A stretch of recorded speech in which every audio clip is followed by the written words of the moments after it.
Bang, Neeves Knives. I'm Jared. My lovely wife Kara's running around here somewhere, and today I am going to do my top budget buys. Top budget knives. Some of them were gifts, but I still consider them a great budget buy. Also, we are doing a live tonight at 7:30 p.m. every Wednesday and Saturday, 7:30 p.m. Central Time. So if you want to join us for a live, we are going to do a knife talk episode live. It'd be the first time we ever did one like that, so it'd be awesome to have you. So now, first up, this is a knife that is currently about to go to Lavender Pants for winning our monthly giveaway on our Patreon. So I figured I'd have to get one more video out of it. No, it's a great knife, the CJRB Rhea. This is it just has such an amazing detent, and the action is phenomenal. They also come in an upgraded version, which has a new powdered steel that Artisan is making.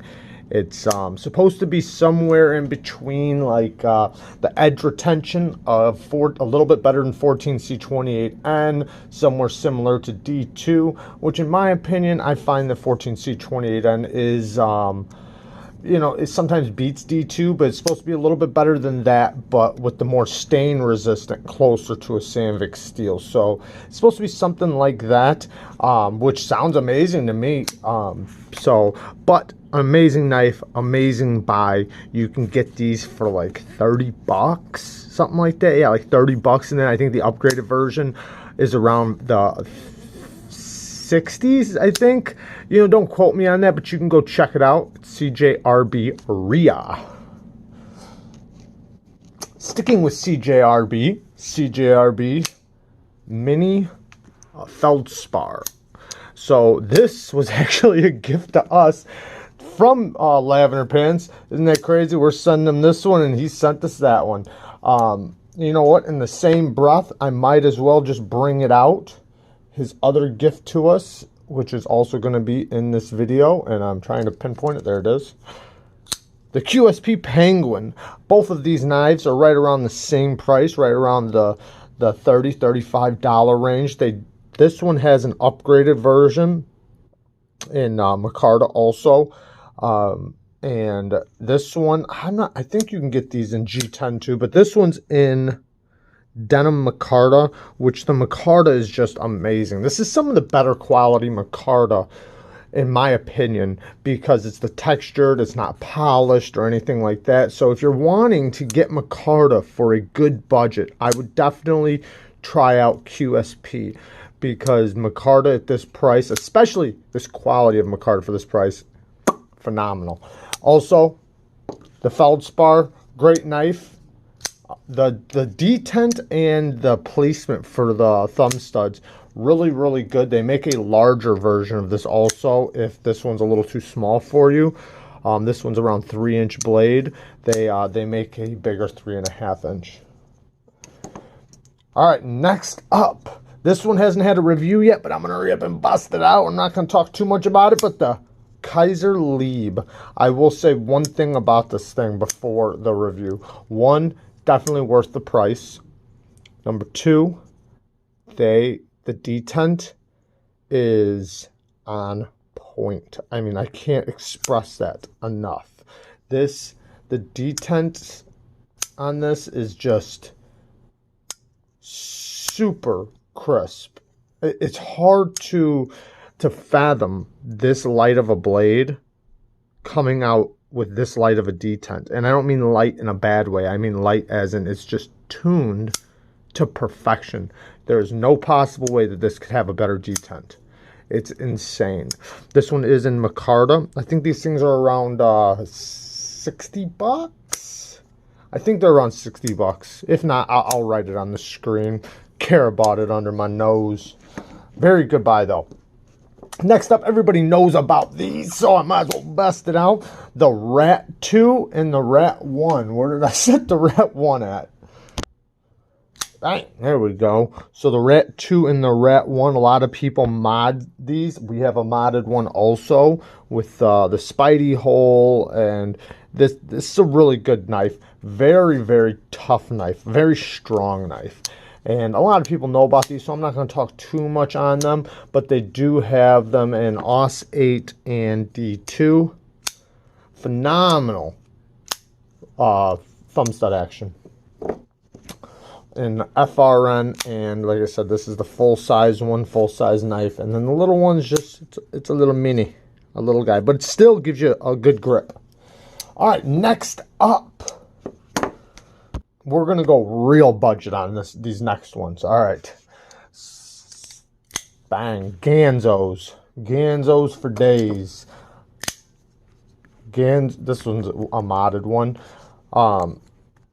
So Ganzo is a company that definitely copied a lot of designs.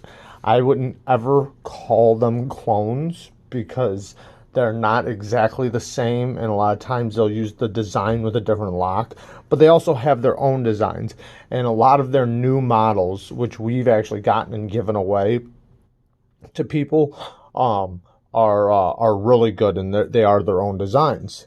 But they do have knives that they have very good build quality, and they come with good materials like G10, 440C, D2, and the action is phenomenal. The locks are really strong. I've never had an Omega spring break on a Ganzo. And they, yeah, they're really strong built. They have good liners. The clips work very well. This one is the sorry, I didn't say the names. This one is the F756. Yeah, F756.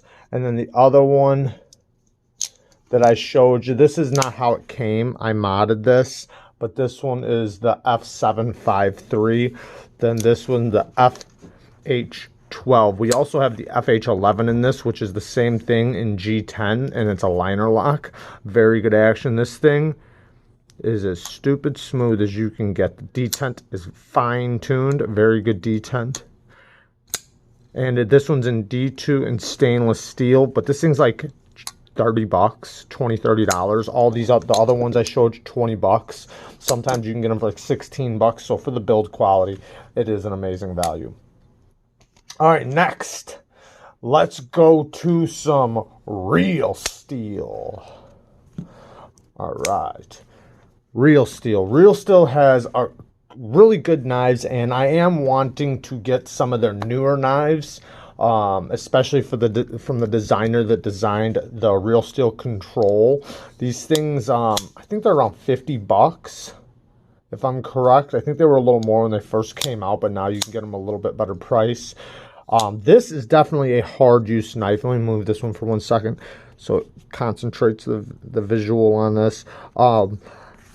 Very strong built, very thick steel frame lock. It is a bit heavy, but it's okay. I mean, it carries really good. It's not really thick. It's kind of slim for the build. I mean, it's pretty wide this way. Very good control in your hands. Maybe that's why it's called the Control. But great action. Very smooth. Minimal hardware. And it's kind of big hardware, but yeah, D2, G10, and steel. Very, very good knife. And this is definitely, takes a wicked sharp edge, because you can lay that edge back, because it does get a little thick. I'm not going to say like stupid thick behind the edge or anything like that, but it gives you a nice hard use edge that works really well. Nice blade shape too. Next up, the Real Steel Griffin. These are about 65 bucks, and one of the best button locks I've ever felt or seen. 14C28N. And this thing, I've done a lot with this thing. It's still locked up solid. It is on needle bearings, so that's why you get this stupid good action. I mean, look at this. This thing is just free-flowing. Very, very smooth, yet locked up very, very strong. I really like this thing. Yeah, I would definitely buy another one of these if anything ever happened to this. Very nice. Next up, Kershaw. Now, I got some more Kershaws, but I'm not going to bust them all out. I feel like this is the premium one and the better buy out of all of them. This is the Kershaw Bare Knuckle. They do have the Knockout, which is assisted, which is an amazing knife. But this one, and also both of them, the Knockout and the Bare Knuckle, they both have come in premium steels if you want to spend a little bit more, but their standard version comes in 14C28N and aluminum handles, subframe lock. Very, very cool. Like I said, you can get this in 20 CV, M390. They do have versions that you can only get at like Blade HQ or White Mountain Knives or something like that. I've only got the 14C28M version because this is plenty for me. I really like this knife. I love the steel, and yeah, great knife by Kershaw. Kershaw definitely won that one. It's kind of like a ZT but for a Kershaw price. Now let's get into some Sam Remnew. Some Sam Remnew. All right, so this, a lot of people try to say that this is a Chris Reeves knockoff. And, you know, maybe the design is definitely inspired, but this is not a Chris Reeves Sebenza. This is not a Sebenza by no means. Sebenza is not a liner lock. This is definitely, it's not a hollow ground blade. There's so many different things. I mean, it says land right there. And it's such a simple design that there's a lot of knives designed like that. But, you know, I'm sure they were definitely inspired by this Sebenza, but nobody ever thinks you're selling them a Sebenza if you're selling this. These things are $25. I forgot to say this is 65 bucks. So 25 bucks. Great access to the liner lock, very smooth. It is on bearings, easy action. The detent is light, but in a good way because it's nice and crisp. You get very good action, and it's just a good all-around knife. I mean, it's a knife, that's what it is, and it works very well. It takes a very sharp edge. It's in 12C27 on this one. They also make upgraded versions in titanium and M390 and stuff like that. Next up, one of my favorite $50 knives. I feel like this gives you some of the best materials that you can get for 50 bucks. I do need to resharpen this one, and I might have to cut in a new choil because I've sharpened it so much. This is the Kuby Heiress in beautiful, well-made carbon fiber for $50. D2 steel, titanium backspacer, and a titanium clip, and the clip works very good. You can see right there, very nice clip. We stone washed ours. It was, you know, the blue shiny. That's what the whole thing was, and we stone washed it just to give it a little bit rougher look because we etched the blade. The blade was satin originally too. You can also get these, I think, for 60 bucks. You can get the micarta. So, but I will say that this carbon fiber is very well done. No voids. And just a beautiful carbon fiber. I really like this carbon fiber. Well done. And then the next best thing, the detent. This thing has one of the most finest tuned detents of all these knives. And that's a very large statement. But I stand by it. This thing is so crisp. Now, when I first got it, I wasn't very happy with the liner because it's kind of hidden, but it's not bad. After you get used to it, it's really not that bad. It's actually a lot easier than my first impression of it. But the detent, though, I mean, this thing is snappy. Listen to it. You can hear it. Very, very cool.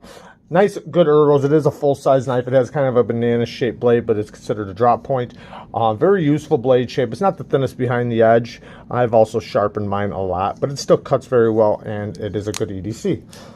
Steel liners. Sorry, I forgot to say that. And also T8s and T6. So that's the one downfall to it, but it gives you titanium, though. All right, next up, let's talk about some SAVIs. SAVIs in the house. I got some more lying around here. Where they at? Where they at? Where they at?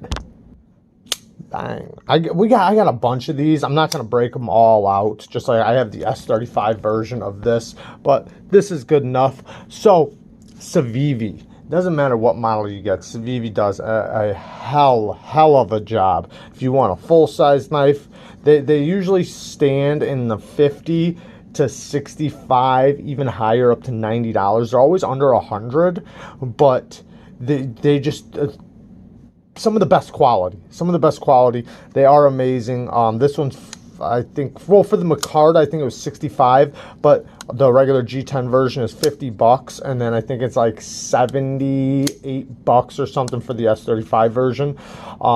This one, they got a front flipper version of this same knife with a drop point blade. This one's got the clip point. I forgot to say, this is the SAVI Elementum. This is the SAVI Chronic. Nice slim, but one thing they do amazing at is their grinds. They give you very thin edges that are nice hollow grounds. They do have some flat ground blades, but usually they have hollows, and that's what I love them for. Their micarta isn't the best quality. It's okay, and their G10, in my opinion, is of low quality, but where they pick it up at is the build quality. The build quality, the fit, the finish, the nice good hardware, nice good deep T8 hardware, and their grinds.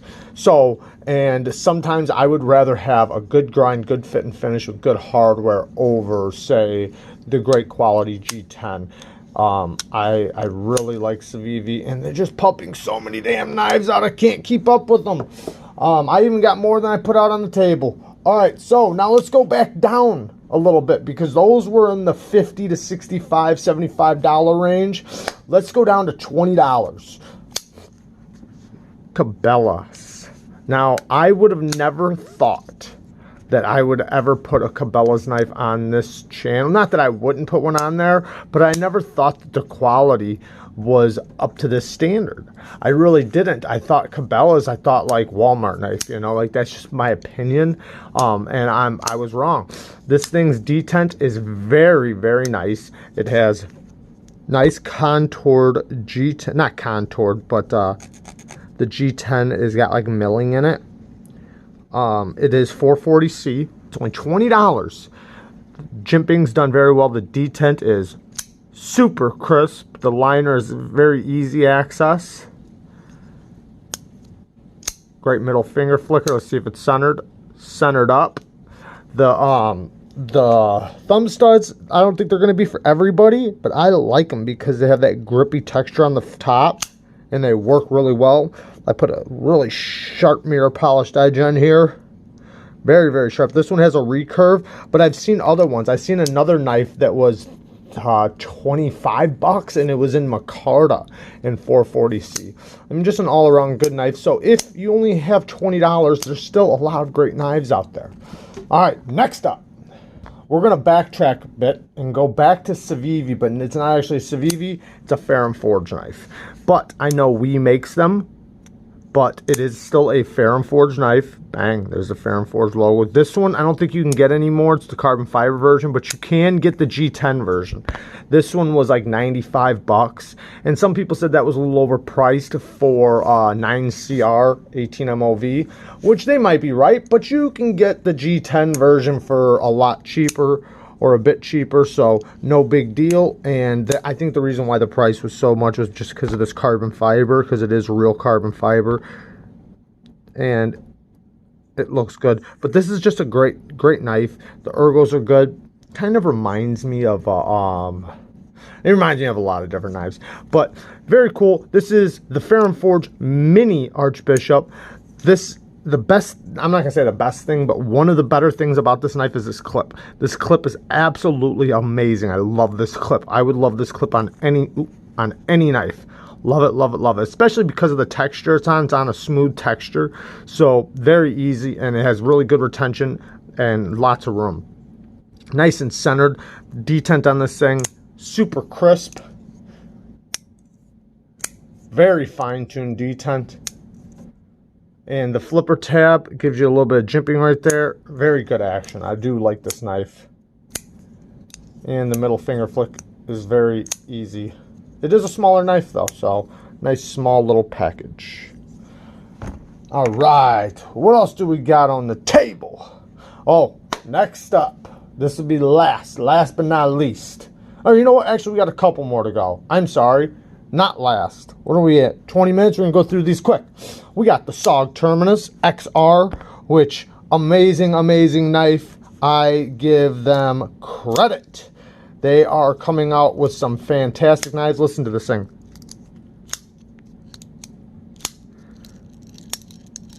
It's got a really awesome sound. Middle finger flick.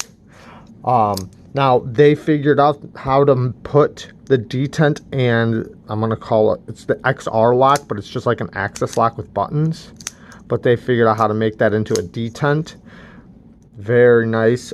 They do have the G10 versions of these, and then they also have other SOG knives that are really good. They are a little bit more money, but these things you can get for like 50 bucks or under with the G10 version. This is like the carbon fiber overlay version, but I, in my opinion, would rather have the G10 version. So you get it in D2 and G10 for like 45, 50 bucks. Very, very cool. Amazing action. This is one of the best access lock knives. I love it. It is on bearings, and that's why it's so smooth. But even though it's that smooth, it's locked up solid, man. They really figured it out. Okay, next up, Bestek Paladin. Bestek is doing very good work all around. Bestek is probably in the budget knives. There's only a few companies that are at the top, right? And they are definitely one of the top 5, in my opinion, my humble opinion. They have, their detents are fine-tuned, well done. Their ergos on most of their knives, I know they're all different. I have another one here, the Bestek Warwolf. Both of these, the detents are fine-tuned. The access to the lock bars are very easy. Action, stupid, nice and centered. I love the access to the lock bars. Very, very smooth. And the placement for your finger, especially on this Warwolf, very nice. Even on the Paladin. I mean, this is one of their first earlier models, but man, is it cool. It's like 40 bucks. 40 bucks for these knives. Real G10, nice G10, D2, amazing action. It's not too thick behind the edge, so the blade geometry isn't bad, especially on this one. This one has really good blade geometry. This thing is a slicer. But this one, very good EDC blade shape. It's got the harpoon blade shape. Very, very cool. I got something on my blade there. It's not rust, it's goop. But yeah, very, very cool. Love Bestek. Love Bestek. Anything from Bestek is pretty good. We got some high-end knives from Bestek also, but their budget knives, they are not holding back. They are very, very good. Okay. Next up, all right, let's end it here with a really good company that are not always going to be a budget price for around the $50, $65. Some of them are going to be more expensive. Some of them are going to be cheaper, but let's just do it. Now let's get to Tucson. So Tucson, in my opinion, has some of the best blade geometry coming from flat ground blades. I have more, but some of them are out to people being borrowed. And checking some of the Tucsons out. I got them loaned out to people. Shout out to Shaker MT. And yeah, these guys, they are giving you the most premium materials with the most premium build quality, in my opinion. This is the best bang for your buck. If you want a knife and you're on a budget, this is where you want to go, in my opinion. Now, lots of the knives I've already showed are all great, but you're not going to get the premium materials that you can get like from these guys. And with the build quality, the fit and the finish, I mean, they are in. This is the thing, is that some people, like, they might have checked out, say, a Tucson a year ago, and they think that they know. They don't. Tucson's quality with every model just goes up and up and up and up. They're in their 260s now, right? So if you checked out any knife that was under number 100, then you haven't seen anything, because their quality from the new knives are phenomenal. I mean, the grinds are some of the best flat ground blades I've seen on the market, and that goes with any price range. You can get premium materials, M390, S90V. They use a lot of Sandvik steels. They do use D2, but I think they've pretty much gotten away from D2.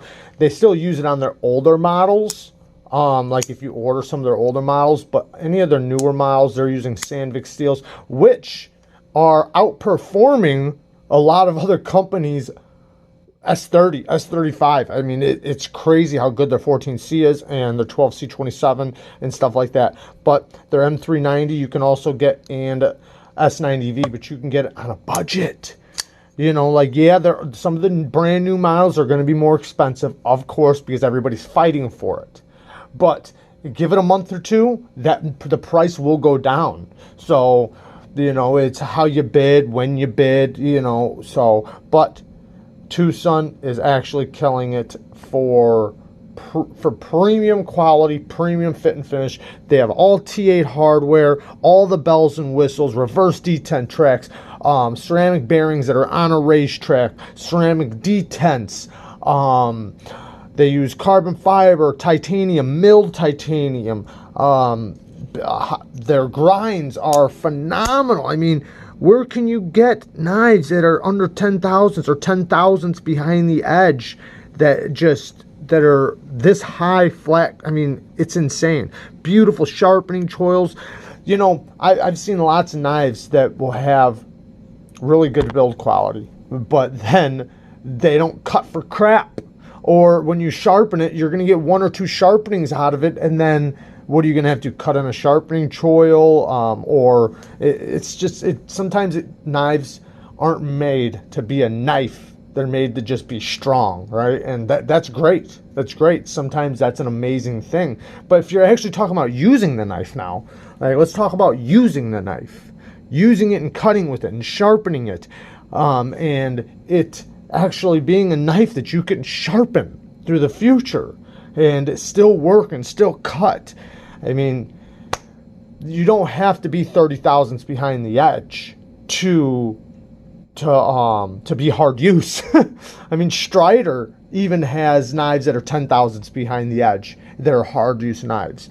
I mean, it is about the geometry. It's not just about the thinness or thickness behind the edge. Now, just like that's it being said, you can have a knife that's 25 thousandths behind the edge with still good blade geometry. You don't need a 1/2 inch blade stock to support 20 thousandths behind the edge. I mean, you guys know what I'm talking about, and I'm not knocking any company right now. I'm just talking good about Tucson. They are doing a killer job. We got to give them credit. Now, yes, they're from China, but a lot of their designers are from the USA. Now, do I wish that they would do a little bit better than eBay and White Mountain Knives? Of course I do. Of course there's things I can knock. And I just did a review on this one, and I did a review on this one. This one's an older review, and this one is coming real soon. Peace!